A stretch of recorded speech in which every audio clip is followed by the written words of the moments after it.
Welcome to Inside the Philippines. I'm your host, and today we've got a story that's going to stay with you long after you finish watching. This one's about Kieran, a 59-year-old electrician from Dublin, who thought he'd done everything right. 40 years of hard work, solid retirement savings, and a plan to start fresh in the sunshine. He met someone who seemed different from all the stories he'd heard. A woman with her own career, her own life, her own dignity. What happened next changed everything. This isn't just about romance gone wrong. This is about what happens when loneliness meets opportunity. When a man trades his professional instincts for the desperate hope of mattering to someone again. And trust me, what Kieran discovered will make you question everything you think you know about starting over abroad. Here's his story. In his own words, "My name's Kieran, and I've been an electrician since I was 19 years old. That's 40 years of threading wires through Irish walls, 40 years of early starts in the wet Dublin weather, 40 years of knowing exactly who I was and what I did. I was a spark, as we say in the trade. A proper one. Had my own van, my own tools, a reputation for showing up on time and doing the job right. The lads on the building sites respected me. The foreman knew my work was solid. I'd come home with calloused hands and aching shoulders, but I'd done something real that day, you know? Fixed something, built something, made something work. Then I turned 58 and retired, and I swear to God, it felt like someone had unplugged me from the mains. I know that sounds dramatic, but that's exactly what it was like. One day I'm threading conduit through a new development in Talat, having the crake with the lads over tea break, and the next I'm sitting in my local in Drumcondra at 2:30 on a Tuesday afternoon with nothing to do and nowhere to be. No van to pack in the morning, no jobs to quote, no crew expecting me at 6:30. Just me, my pension, and endless stretches of empty time. My marriage had ended years before. Nothing dramatic, we just drifted apart like two boats on different tides. No bitterness, just indifference, which might be worse. My two daughters were grown and living their own lives over in London, good jobs, proper careers. They'd ring on Sundays, ask how I was doing, and I'd tell them I was grand. Because what else was I going to say? That I felt invisible, that I'd defined myself by my work for so long that without it I didn't know who the hell I was. I sold my semi-detached in Drumcondra for €310,000. No mortgage left on it. I'd paid that off years ago. Converted to dollars, that was roughly $215,000 sitting in my bank account.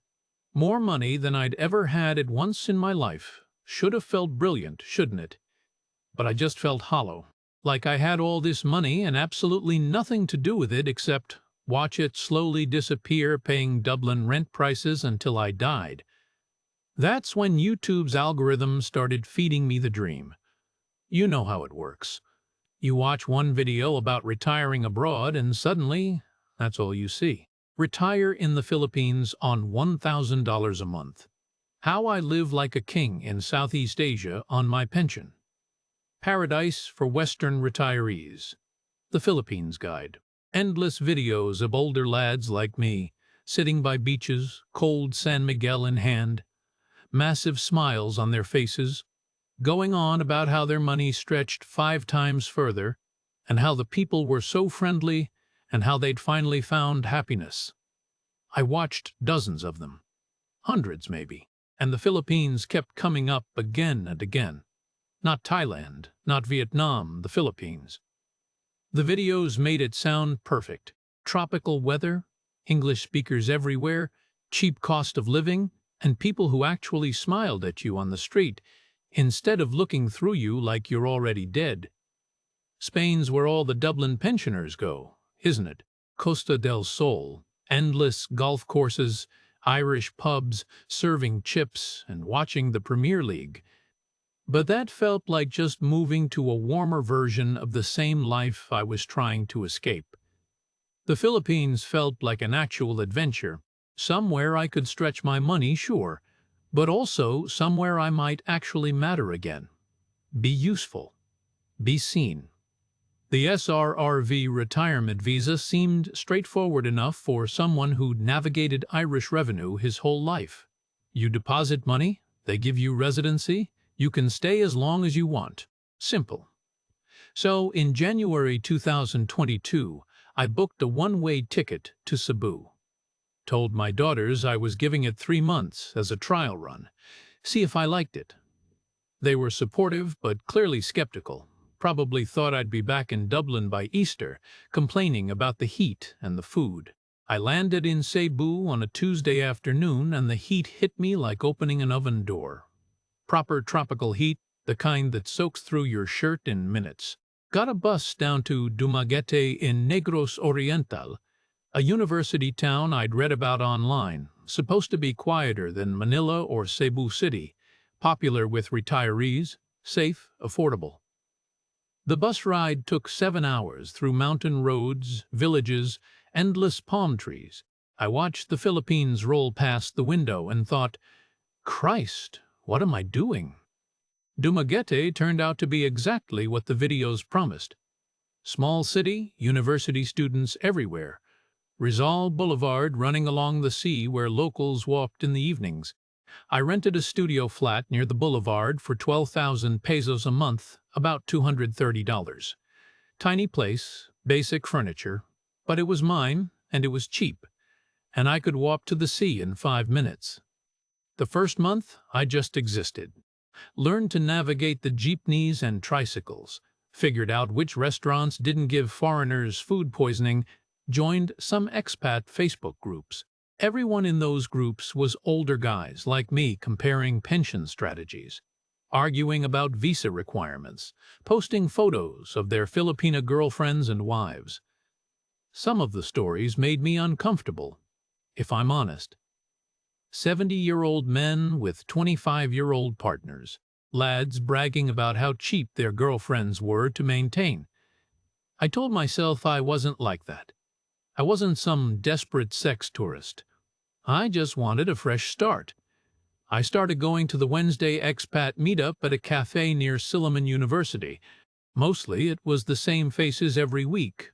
Retired, Americans, Brits, Australians, all comparing notes on the best places to live, the cheapest beers, the most reliable money transfer services.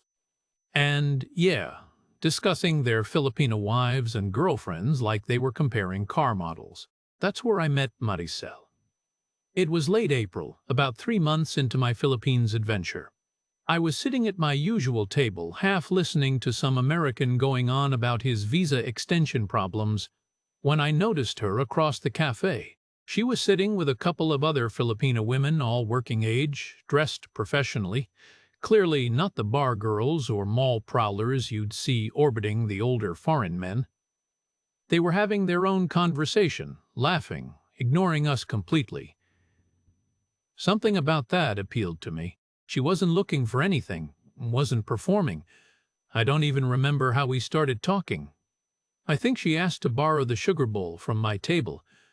We got chatting, just normal stuff at first. She mentioned the electricity had gone out in her apartment the night before, and I made some joke about dodgy wiring being universal.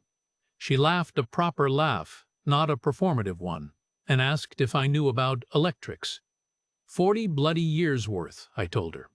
Her name was Marisel.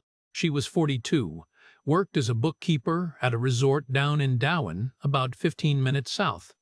Spoke beautiful English with just a slight accent. She wasn't stunning, but she was attractive, proper woman, not a girl. There was something dignified about her. She had her own flat, her own job, her own life. She wasn't hanging around Robinson's Mall looking for a foreign meal ticket. We talked for maybe an hour that first day. About practical things, mostly. The rising cost of electricity. How expensive insulin had gotten for her mother, who had diabetes. Her son, who was studying engineering at the University of San Carlos up in Cebu, 21 years old, final year. Tuition was 45,000 pesos per semester. Her ex had abandoned them 12 years ago, left her to raise the boy alone. She never asked me for anything. Never flirted in that obvious way I'd seen other Filipinas do with foreign men. She just talked to me like I was an interesting person worth having a conversation with. I cannot tell you how good that felt. We exchanged Facebook details before she left. Over the next couple of weeks, we started meeting for coffee. Mondays and Thursdays became our routine at Cafe Mamia. She'd bring homemade adobo in Tupperware sometimes, proper Filipino food, and we'd eat and talk. She seemed genuinely interested when I rambled on about three-phase power or told stories about building sites in Dublin. She'd laugh at my Irish humor, ask questions, make me feel like what I was saying actually mattered. I started to look forward to those coffee dates more than anything else in my week, more than the expat meetups, more than the beach walks, more than anything. Because for 2 hours twice a week, I wasn't just another invisible pensioner burning through his savings. I was Ciaran, the electrician, Ciaran with stories to tell, Ciaran who made someone smile. Looking back now, I can see exactly what was happening. But at the time, it felt like I'd finally found something real. By late June 2022, those coffee dates had become the anchor of my entire existence in the Philippines. Everything else, the beach walks along Rizal Boulevard, the expat meetups, the lazy afternoons reading in my studio, all of it was just filler between Monday and Thursday afternoons with Marisel. She'd started bringing me little things. Not expensive stuff, mind you, that's what made it feel genuine. A packet of Irish tea she'd found at Robinson's place because she remembered me complaining about the coffee being too sweet here. A printed article about new electrical safety standards in the Philippines because she thought I'd find it interesting. Once she brought me pancit she'd made herself, still warm in a plastic container, said her mother's recipe was the best in Bohol and she wanted me to try it. These weren't grand gestures.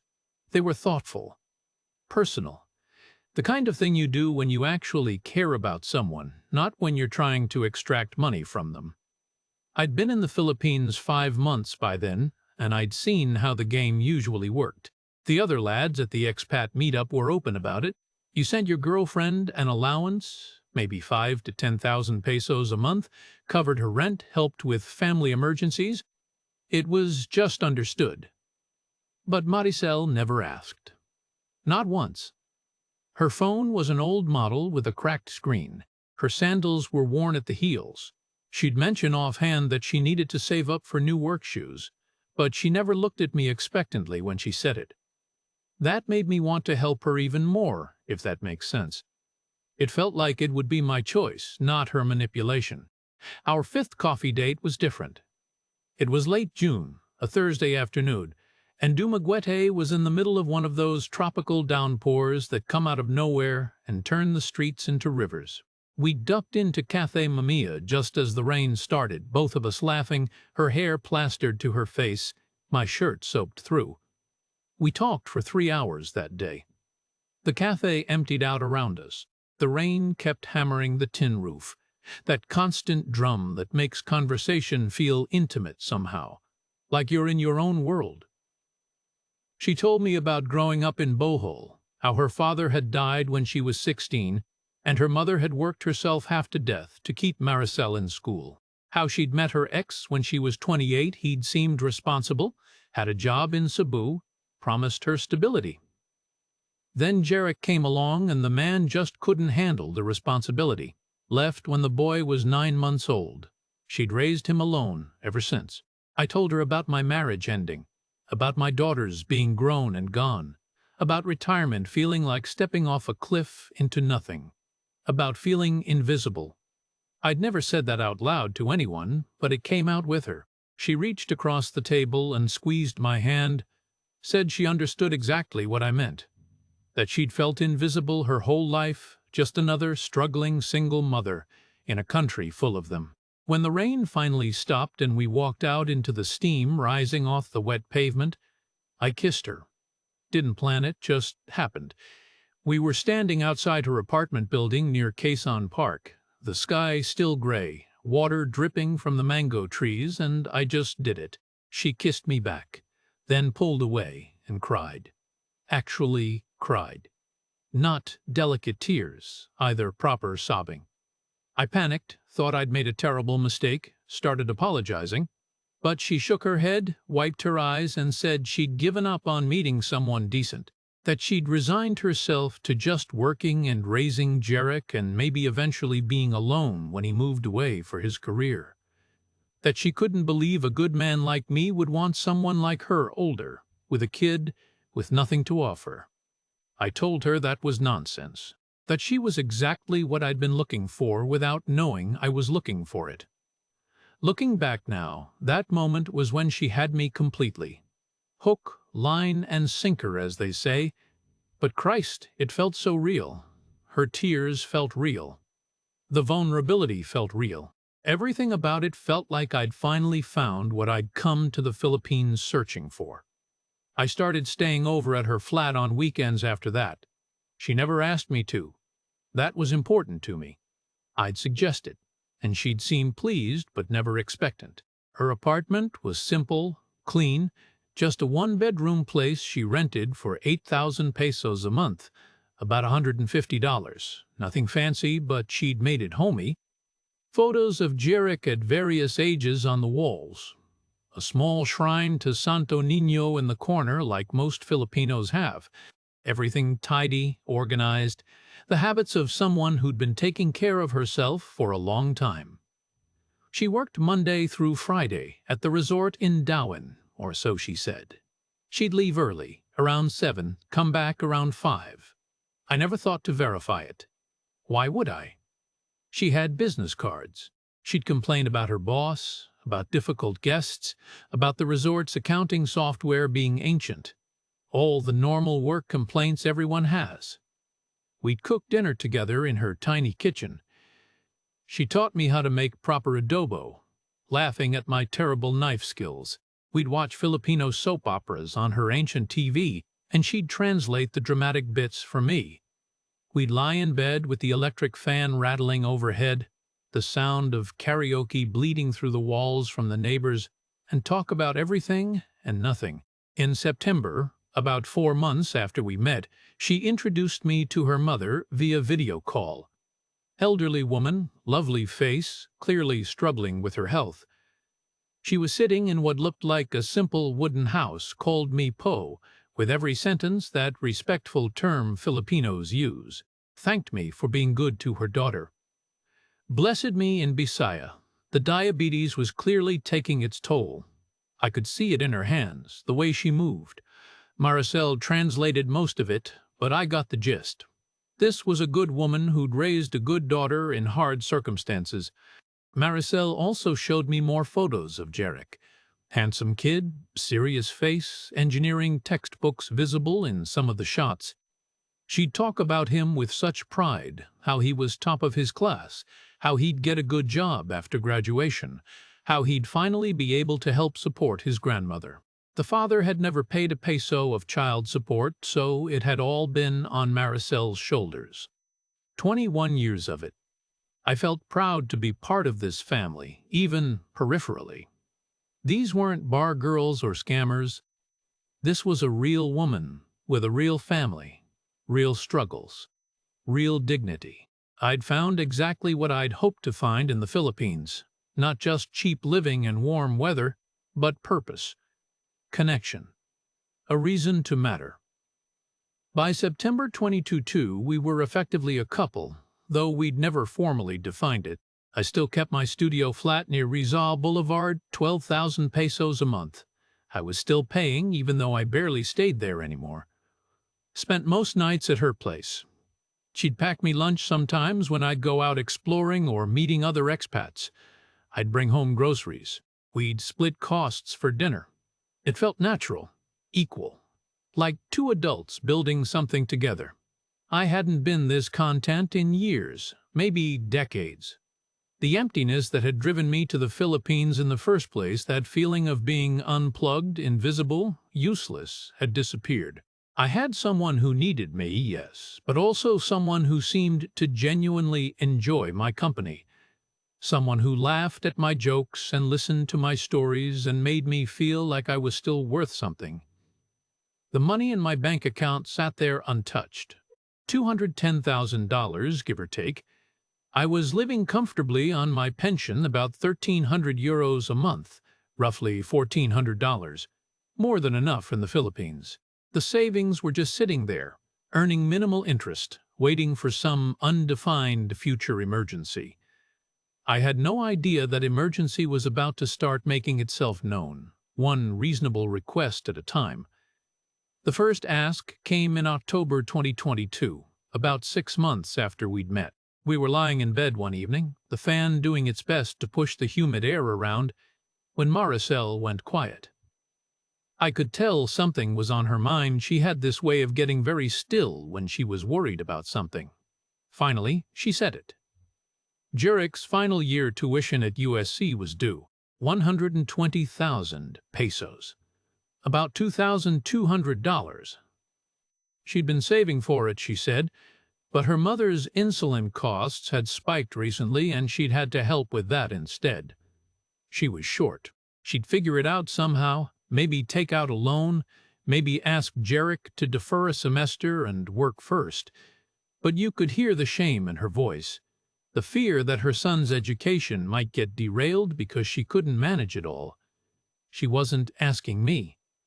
That's what made it feel genuine. She was just telling me, the way you tell your partner about your problems, sharing the burden without expecting them to carry it. I told her not to be daft. Of course I'd cover it. Education was sacred, I believed that. My own daughters had gone to university and I'd been proud to pay for it. What kind of man would I be if I let this bright kid's future get derailed over 2,000 quid? Marisel cried. Proper tears of gratitude, said she'd pay me back as soon as she could, that she couldn't believe how kind I was, that Jurek would be so grateful. I waved it off. What's $2,200 to a man with 210,000 in the bank? It was nothing. Less than nothing. I transferred the money directly to the university the next day, got the bank details from Marisel, sent it via wire transfer, even got a receipt confirming payment to University of San Carlos for student Jurek Santos. That made me feel good. I wasn't just handing cash to Marisel, I was paying the institution directly, proper and above board.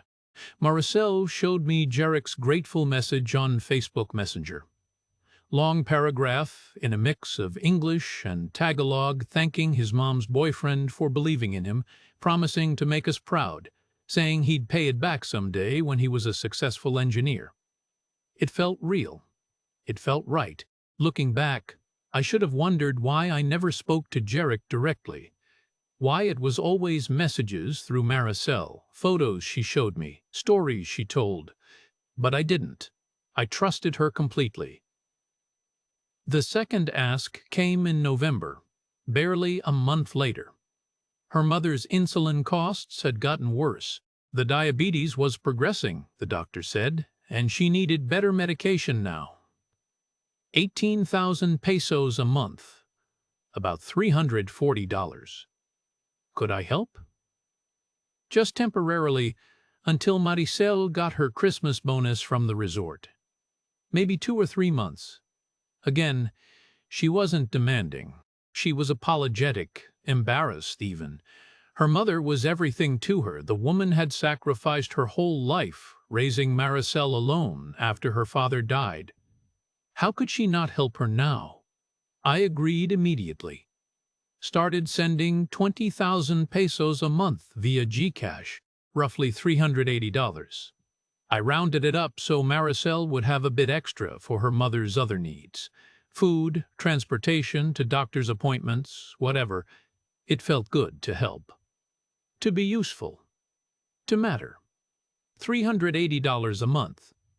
What's that to a comfortable man? I was spending more than that on pints back in Dublin before I retired.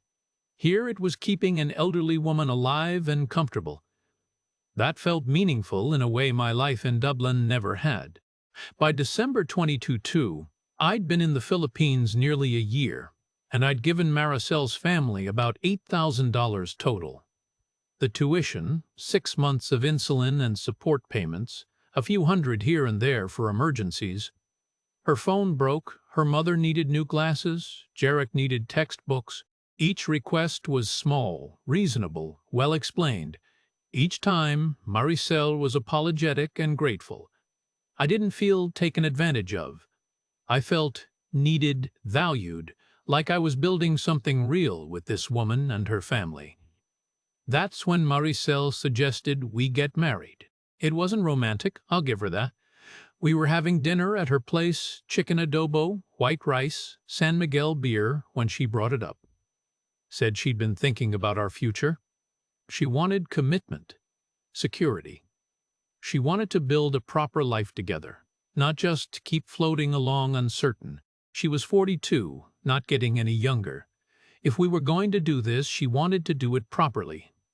I was surprised but pleased. Marriage felt serious, adult. A real commitment to the life I was building here. I'd been married before, sure, but that had ended years ago. This felt like a second chance, a fresh start with someone who actually appreciated me. We got married at Dumaguete City Hall 2 weeks later, just before Christmas. Simple ceremony, civil marriage, nothing fancy. 2 witnesses from the expat group guys I barely knew, but who were happy to sign the papers. No church wedding. Marisel said we'd do that later when we had more money, but the legal marriage was what mattered for now. I paid for everything. The marriage license, the ceremony fees, about 15,000 pesos total, couple $100. We had a small celebration lunch. After, at a restaurant on Rizal Boulevard, Marisel, me, and the 2 witnesses. I remember feeling proud walking out of that government building with the marriage certificate in my hand. I was somebody's husband again. I mattered to someone. For our honeymoon, we spent a weekend at Apple Island. Small resort, snorkeling, beautiful beaches. Nothing fancy, but it felt special. Lying on the beach, watching the sunset, Marisel's head on my shoulder, I felt like I'd finally gotten retirement right. This was what those YouTube videos had promised, not just cheap living, but actual happiness, purpose, love. We came back to Dumaguete after the weekend and I officially moved into her apartment. Gave up my studio flat, saved that 12,000 pesos a month. We were a proper married couple now, building a life together. I remember calling my daughters to tell them. They were supportive but cautious.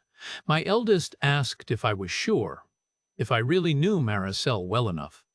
I got defensive, told her I was nearly 60 years old, I'd been married before, I knew what I was doing. She backed off, but I could hear the worry in her voice. I told myself she just didn't understand. Didn't understand how different life was here, how genuine Marisel was, how good it felt to be needed again. My daughters had their own lives in London. They didn't know what it was like to feel invisible, to feel like your purpose had evaporated the day you retired. By the end of 2022, I'd been in the Philippines for a year. I'd met someone, fallen in love, gotten married. I was supporting my wife's mother's medical care, and had helped my stepson stay in university.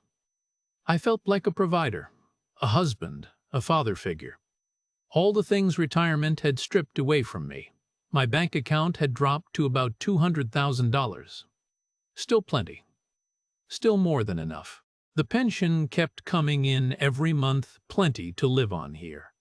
The savings were for emergencies, for the future, for building something real. I had no idea I was about to start building a house that didn't exist, funding a business that was never real, and supporting a family that wasn't actually mine. But Christ, it felt good while it lasted.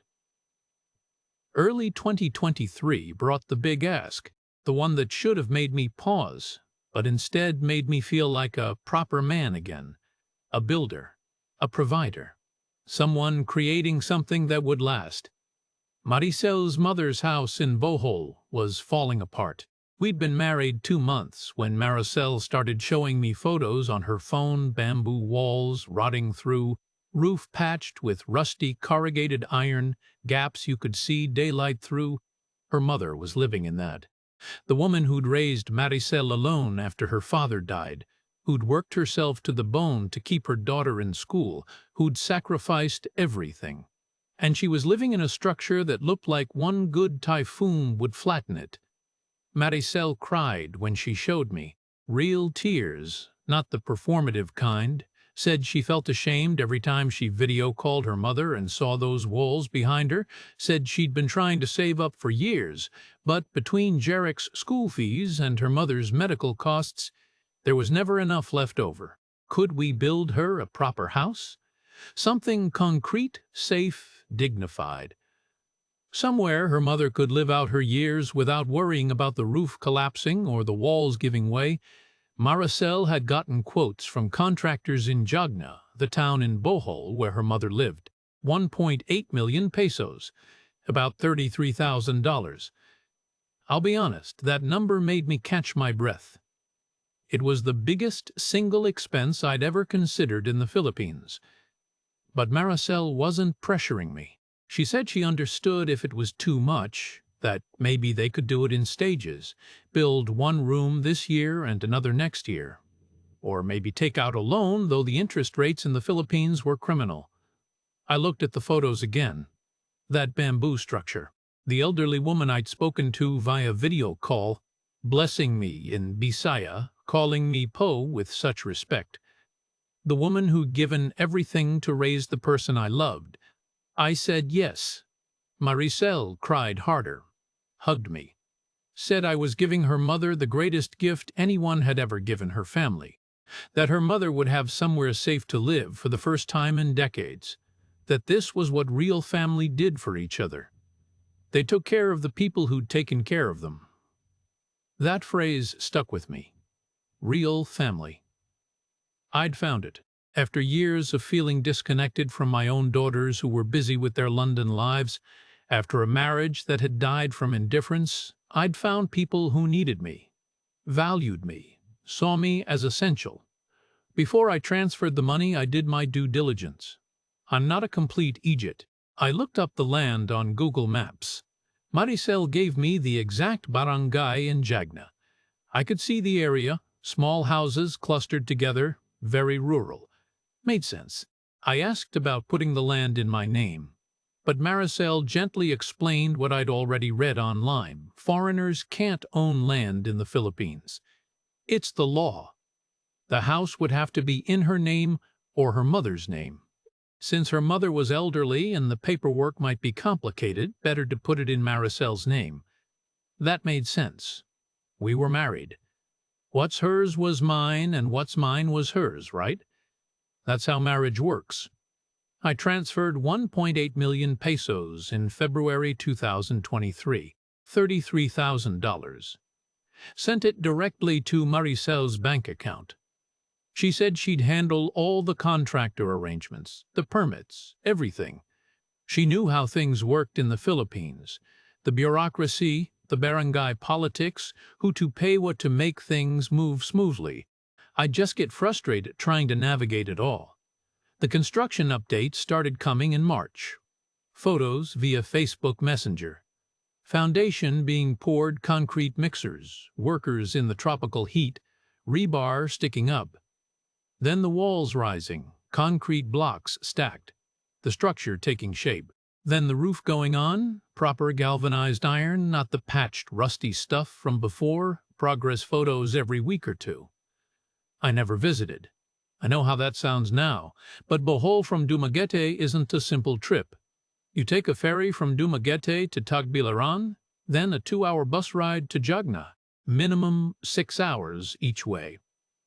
Marisel said we'd go when it was finished, make a proper trip of it, maybe spend a weekend celebrating with her mother. Show me the house when it was complete and beautiful, not half-finished and covered in construction dust. That made sense to me. I was busy enough in Dumaguete. The house was her mother's gift, her family's project. I was just the money behind it, the enabler. The provider. By June 2023, the house was supposedly finished. Marisel showed me photos, modest two-bedroom concrete structure, tiled floors, proper windows, painted white, and her mother standing in front of it, tears streaming down her face, hands clasped in prayer. An elderly Filipina woman who'd spent her life in bamboo and wood, now with concrete walls and a solid roof. I felt genuine pride looking at those photos. I'd built that. Me, Ciaran from Dublin, retired electrician with too much money and too little purpose. I'd given an old woman security and dignity for her remaining years. My savings had dropped to about $175,000, down $40,000 from my original $215,000. But I'd paid for Jarek's education and built a house and was supporting Marisel's mother's medical care. Those were investments in real things, real people, real family. Then, in July 2023, Marisel quit her job at the resort in Dublin. She came home one evening, well, our apartment, I suppose it was home now, and said she'd handed in her notice. The resort had changed management, she explained, and the new owner had brought in his own people. Her position was being restructured, hours being cut, responsibilities changing. The new boss was difficult, unreasonable, kept questioning her work. She couldn't work in that environment anymore. She'd find something else, she said. Dumaguete had plenty of resorts and hotels. Someone with her bookkeeping experience wouldn't struggle to find work. I supported her decision, told her to take her time, find something she actually enjoyed. Meanwhile, I started sending her an allowance, 25,000 pesos a month, about $475, plus the 20,000 for her mother's insulin. Call it 45,000 pesos total, about $850 a month. Less than I'd been spending on my Dublin life before retirement. The job search dragged on. August became September, became October. Each time I'd ask how it was going, Marisel would sigh and say the economy was difficult, positions were scarce. Everywhere wanted younger people with computer skills. She was trying, attending interviews, but nothing was panning out. I told myself to be patient. The Philippines wasn't Ireland. Things worked differently here. Jobs weren't as plentiful, especially for women in their 40s. Then, in August 2023, Jarek graduate. I need to write Chapter 4, not Chapter 5. Let me write Chapter 4 now, following the outline. Early 2023 brought the big ask, the one that should have made me pause, but instead made me feel like a proper man again. A builder, a provider, someone creating something that would last. Marisel's mother's house in Bohol was falling apart. We'd been married 2 months when Marisel started showing me photos on her phone. Bamboo walls rotting through, roof patched with rusty corrugated iron, gaps you could see daylight through. Her mother was living in that. The woman who'd raised Marisel alone after her father died, who'd worked herself to the bone to keep her daughter in school, who'd sacrificed everything. And she was living in a structure that looked like one good typhoon would flatten it. Marisel cried when she showed me. Real tears, not the performative kind. Said she felt ashamed every time she video called her mother and saw those walls behind her. Said she'd been trying to save up for years, but between Jarek's school fees and her mother's medical costs, there was never enough left over. Could we build her a proper house? Something concrete, safe, dignified. Somewhere her mother could live out her years without worrying about the roof collapsing or the walls giving way. Marisel had gotten quotes from contractors in Jagna, the town in Bohol where her mother lived. 1.8 million pesos, about $33,000. I'll be honest, that number made me catch my breath. It was the biggest single expense I'd ever considered in the Philippines, bigger than anything except buying property back home. But Marisel wasn't pressuring me. She said she understood if it was too much, that maybe they could do it in stages, build one room this year and another next year. or maybe take out a loan, though the interest rates in the Philippines were criminal. I looked at the photos again. That bamboo structure. The elderly woman I'd spoken to via video call, blessing me in Bisaya, calling me Po with such respect. The woman who'd given everything to raise the person I loved. I said yes. Marisel cried harder, hugged me, said I was giving her mother the greatest gift anyone had ever given her family, that her mother would have somewhere safe to live for the first time in decades, that this was what real family did for each other. They took care of the people who'd taken care of them. That phrase stuck with me. Real family. I'd found it. After years of feeling disconnected from my own daughters who were busy with their London lives, after a marriage that had died from indifference, I'd found people who needed me, valued me, saw me as essential. Before I transferred the money, I did my due diligence. I'm not a complete idiot. I looked up the land on Google Maps. Marisel gave me the exact barangay in Jagna. I could see the area, small houses clustered together, very rural. Made sense. I asked about putting the land in my name, but Marisel gently explained what I'd already read online: foreigners can't own land in the Philippines. It's the law. The house would have to be in her name or her mother's name. Since her mother was elderly and the paperwork might be complicated, better to put it in Marisel's name. That made sense. We were married. What's hers was mine, and what's mine was hers, right? That's how marriage works. I transferred 1.8 million pesos in February 2023, $33,000. Sent it directly to Marisel's bank account. She said she'd handle all the contractor arrangements, the permits, everything. She knew how things worked in the Philippines, the bureaucracy, the barangay politics, who to pay, what to make things move smoothly. I'd just get frustrated trying to navigate it all. The construction updates started coming in March: photos via Facebook Messenger, foundation being poured, concrete mixers, workers in the tropical heat, rebar sticking up, then the walls rising, concrete blocks stacked, the structure taking shape. Then the roof going on, proper galvanized iron, not the patched rusty stuff from before. Progress photos every week or two. I'd zoom in on them, feeling like I was watching something real being built. My money turning into walls and roof and floors, something permanent, something that mattered. I never visited. I know how that sounds now, but Bohol from Dumaguete isn't a simple trip. You take a ferry from Dumaguete to Tagbilaran, then a 2-hour bus ride to Jagna, minimum 6 hours each way, and that's if the ferries are running on schedule, which they often aren't. Marisel said we'd go when it was finished, make a proper trip of it, maybe spend a weekend celebrating with her mother. Show me the house when it was complete and beautiful, not half-finished and covered in construction dust. That made sense to me. I was busy enough in Dumaguete. The house was her mother's gift, her family's project. I was just the money behind it, the enabler, the provider. By June 2023, the house was supposedly finished.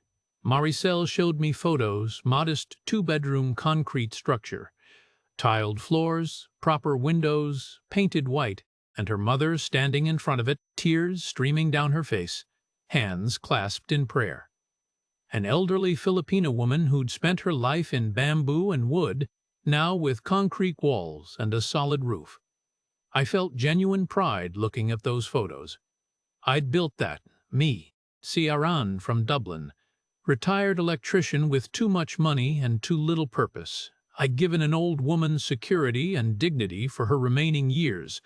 That felt better than anything I'd done in years, better than any job I'd completed in Ireland. This was legacy. This was family. This was meaning. My savings had dropped to about $175,000. Down $40,000 from my original $215,000. But I'd paid for Jarek's education and built a house and was supporting Marisel's mother's medical care. Those were investments in real things, real people, real family. Then in July 2023, Marisel quit her job at the resort in Dublin. She came home one evening, well, our apartment, I suppose it was home now, and said she'd handed in her notice. The resort had changed management, she explained, and the new owner had brought in his own people. Her position was being restructured, hours being cut, responsibilities changing. The new boss was difficult, unreasonable, kept questioning her work. She couldn't work in that environment anymore. She'd find something else, she said. Dumaguete had plenty of resorts and hotels. Someone with her bookkeeping experience wouldn't struggle to find work. I supported her decision, told her to take her time, find something she actually enjoyed. Meanwhile, I started sending her an allowance, 25,000 pesos a month, about $475, plus the 20,000 for her mother's insulin. Call it 45,000 pesos total, about $850 a month. Less than I'd been spending on my Dublin life before retirement. And here it was, supporting my wife and her mother. Seemed reasonable. The job search dragged on. August became September, became October. Each time I'd ask how it was going, Marisel would sigh and say, the economy was difficult, positions were scarce, everywhere wanted younger people with computer skills. She was trying, attending interviews, but nothing was panning out. I told myself to be patient. The Philippines wasn't Ireland. Things worked differently here. Jobs weren't as plentiful, especially for women in their 40s. Then, in August 2023, Jarek graduated from USC with his engineering degree. Marisel showed me the photos. Proud young man in cap and gown, engineering diploma in hand, standing with classmates outside the university. She was beaming. Her son, the engineer. After all those years of struggle and sacrifice, he'd done it. I felt proud, too. Like I'd played a part in this success. My money had kept him in school that final year when Marisel couldn't manage it. I'd helped make this happen, but graduation brought a new conversation, a new opportunity, a new ask.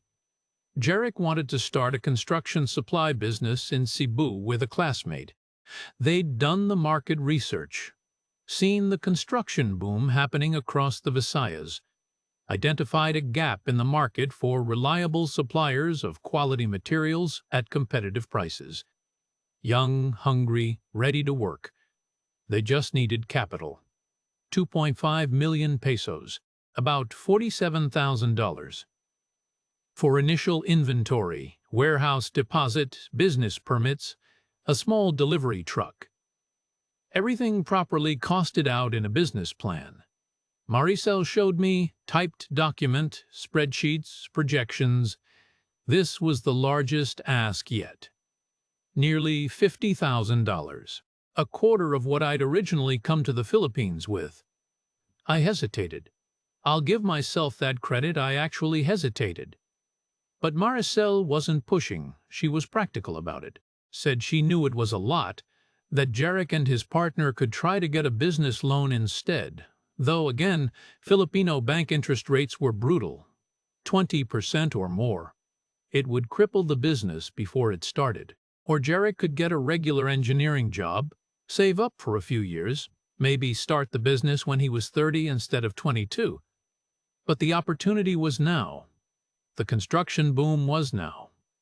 By the time he'd saved enough, the market might be saturated. I looked at the business plan. It actually seemed solid. Cebu was booming, new hotels, new malls, new residential developments everywhere. Construction materials were in constant demand. The margins looked reasonable. The projections showed breaking even within 6 months, profitability within 18 months. And this was Jarek, the kid I'd been supporting for the past year.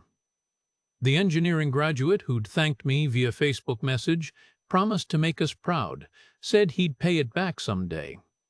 This was his chance to become independent, to build something. to support himself and eventually help his grandmother instead of draining Marisel's resources. What kind of father figure would I be if I had the means to help and refused? I transferred 2.5 million pesos in September 2023, $47,000. Sent it via bank wire to Marisel's account. She'd handle getting it to Jarek and his business partner in Cebu, deal with all the registration paperwork, everything. My savings dropped to about $128,000. I was past the halfway point now. More than half my retirement money was gone. But I wasn't funding a lifestyle or pissing it away on luxuries. I was building something. A house for an elderly woman. A business for a young man starting his career. A family that actually appreciated what I could provide. That's what I told myself as I clicked the transfer button and watched $47,000 disappear into the Philippine banking system. Marisel cried when I told her I'd done it. Said Jarek would be so grateful, that I was changing their family's future, that this was the kind of generosity that created karma, that God would bless me for helping them. I believed her. I wanted to believe her.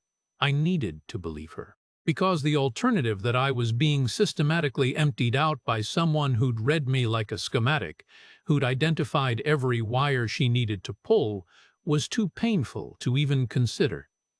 May 2024 brought a different kind of week. Marisel announced she needed to go to Manila for her cousin's wedding, the one who managed the beach resort in Sibulan where I'd supposedly invested.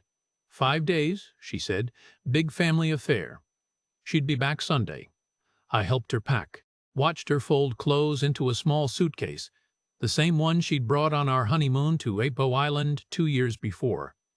She kissed me goodbye Wednesday morning, took a tricycle to the bus station for the long ride to Manila, said she'd message me when she arrived. The first day was fine. A few texts. On the bus, so hot. Stopped in Bacolod for lunch. Finally, at the port waiting for ferry. Normal travel updates. Day 2, Thursday, I got a morning message. At cousin's house in QC. Wedding prep is crazy. Love you. Then nothing for the rest of the day. Her phone went to voicemail when I called that evening. Friday, Saturday, Sunday morning silence. Her phone was off. Her Facebook showed her as offline. I told myself it was fine.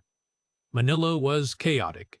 Maybe her phone died. Maybe she was busy with family obligations. Maybe the wedding festivities were overwhelming. But something felt wrong. I'd spent 40 years on building sites learning to trust my gut when a circuit felt dodgy, when wiring looked sound, but something in my bones said it wasn't. This felt exactly like that. She came back Sunday night, exhausted, distant. Barely spoke as she unpacked, just said the wedding had been beautiful but chaotic. Her phone charger had broken. She'd been running around with family the whole time. She was knackered. I wanted to believe her, tried to believe her. But I couldn't shake the feeling. Monday morning, after she'd fallen asleep, I lay in bed staring at the ceiling fan spinning overhead, listening to the jeepneys rattling past outside, and admitted something to myself. I needed to know. Actually know. Not assume, not trust, not rationalize, no. I Googled private investigator Dumaguete on my phone. Found a firm with decent reviews. Small office near Robinson's Place. Sent an inquiry via their website. Got a call back within an hour. Met with them Tuesday afternoon while Marisel was supposedly at a job interview. 2 guys, one Filipino Chinese, both professional, discreet. Explained I needed background verification on someone. They quoted 15,000 pesos, about $280. I gave them everything. Marisel's full name, birth date, address, phone number, her mother's supposed location in Jagna, Bohol, Jarek's supposed business in Cebu, the resort where she'd supposedly worked in Dublin. Everything I could think of. They said 4 days, maybe 5. Thorough investigation takes time. I paid cash. Walked out into the Dumaguete heat, feeling like a traitor and a fool simultaneously. Traitor for investigating my own wife. Fool for needing to. Those 4 days were torture. I went through the motions, ate meals with Marisel, watched TV, made conversation about her job search while my stomach churned with dread. Part of me hoped the investigator would find nothing, would confirm everything she'd told me, would prove I was just a suspicious old man who'd watched too many cautionary tale videos on YouTube. But I knew.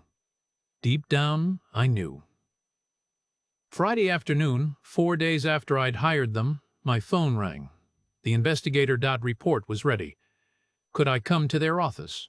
I told Marisel I needed to run some errands. Took a tricycle to their office near the mall. They handed me a manila folder, thick with papers and photos. I sat in their conference room and read it. The world collapsed paragraph by paragraph. Marisel had never worked at any resort in Dublin. The investigator had personally visited 4 resorts in the area, shown her photo, checked employment records. No one recognized her.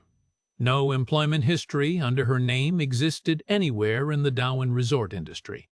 The house in Bohol the investigator had gone to Jagna, found the barangay Marisel had given me, located her mother's address. Her mother did live there, in the same small wooden house she'd always lived in. No new concrete structure existed at that address or anywhere nearby. No construction permits had been filed in Marisel's name in that barangay. Ever.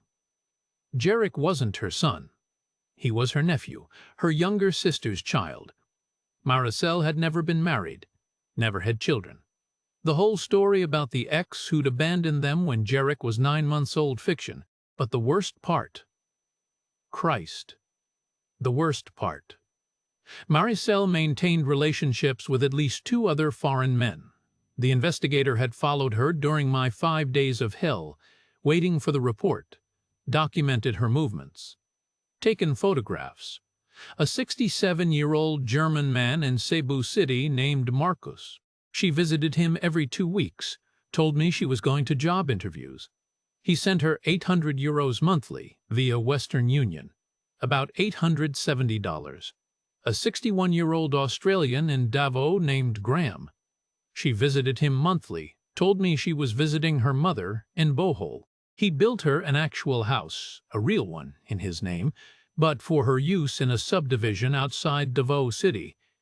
The investigator had included surveillance photos. Marisel with the German at SM Cebu holding hands over coffee. Marisel with the Australian at his Davao house, kissing him on the porch. Time-stamped photos from the past 3 months. Her trip to Manila for a cousin's wedding last week. She'd been in Davao with Graham. The investigator had tracked her movements through credit card transactions and a contact at the ferry company. The construction supply business in Cebu didn't exist.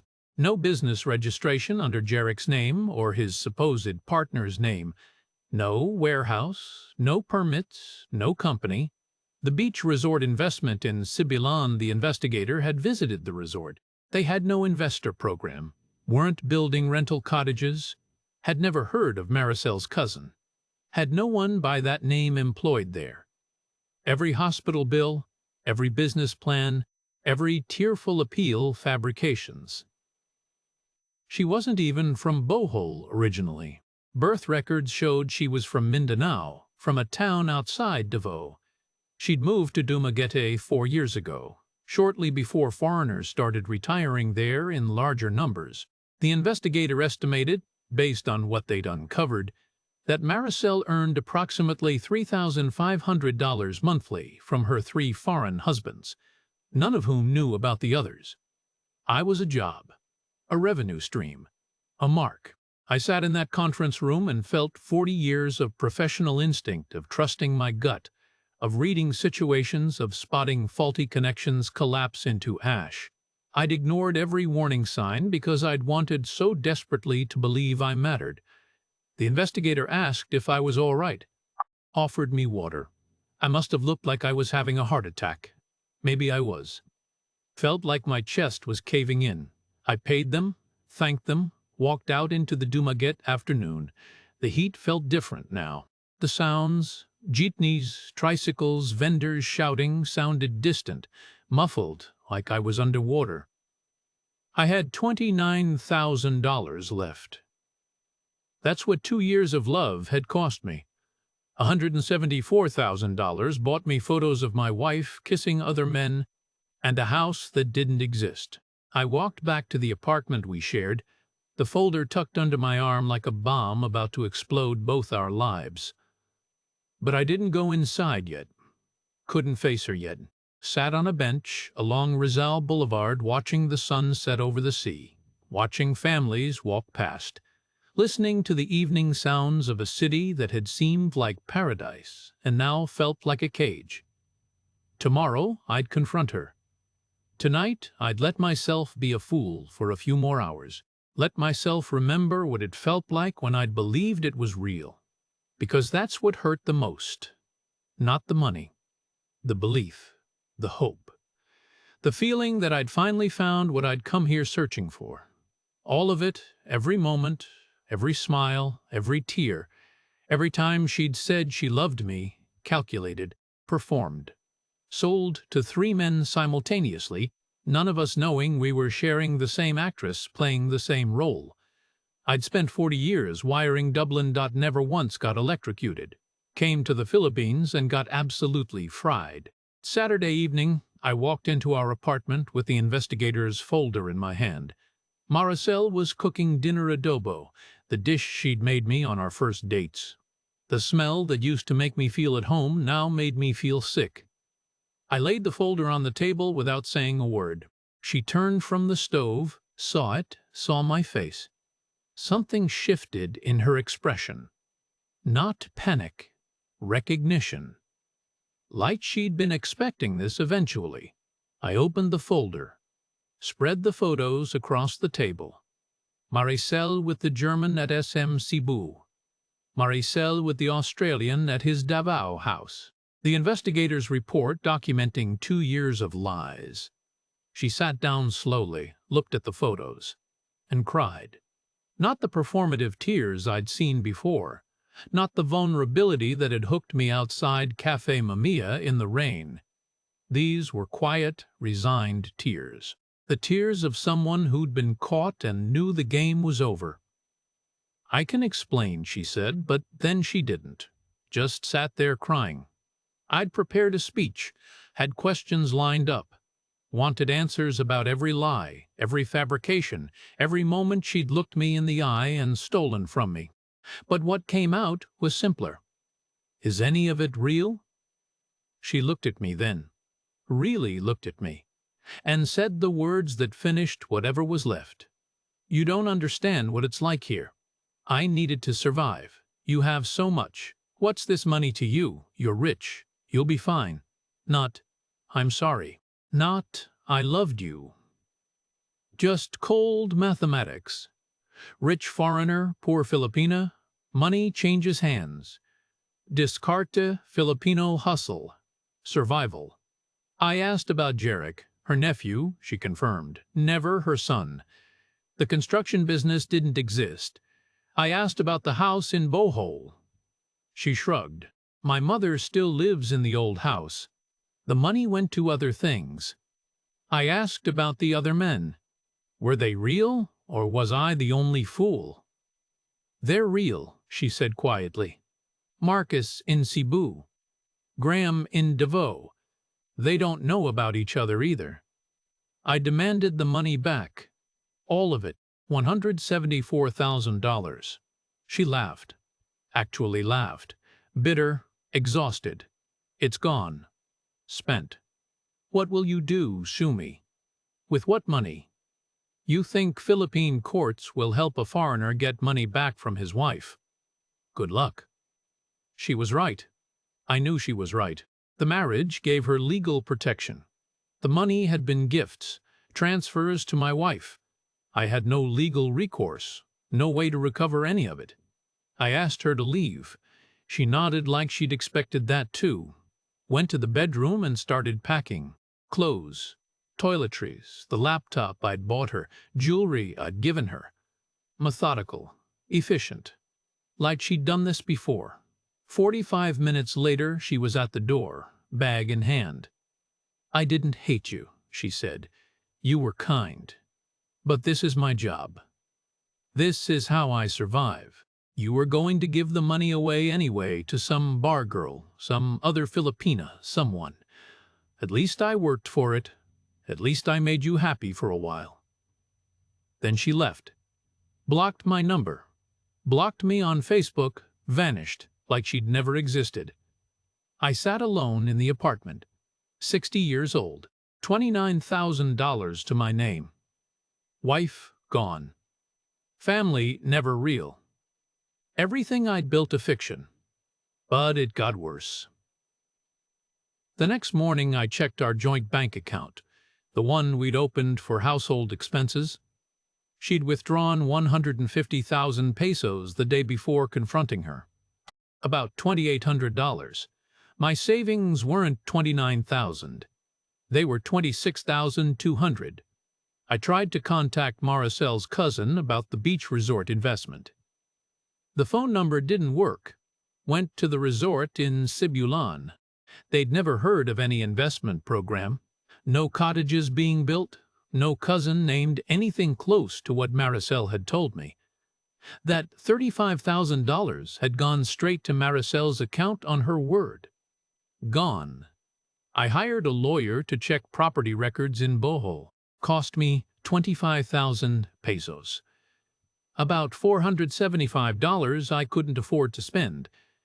The lawyer confirmed. No land in Marisel's name at the address she'd given me. No construction permits filed. No property tax records. The house didn't exist. Where did my $33,000 go? Vanished. I called my eldest daughter in London. Had to tell her everything. Had to admit I'd been completely, catastrophically wrong. She was silent for a long time. Then, "Dad, how could you be so bloody stupid?" Not sympathy. Shame. Anger. Disappointment.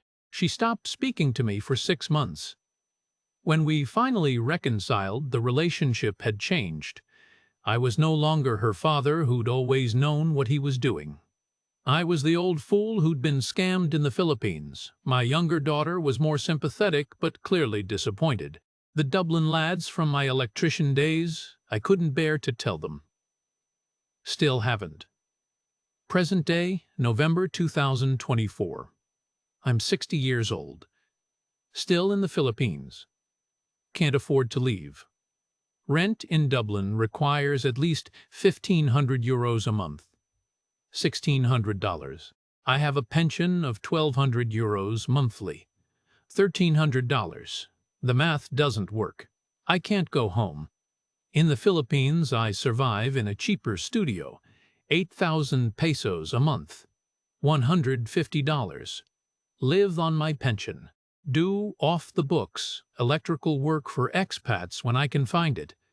500 to 800 pesos a day when someone needs a fan installed or wiring fixed. No work permit. Operating in the gray economy. If immigration catches me, I'm deported. My $26,200 sits in the bank. Emergency fund. I'm terrified to touch because, once it's gone, that's it.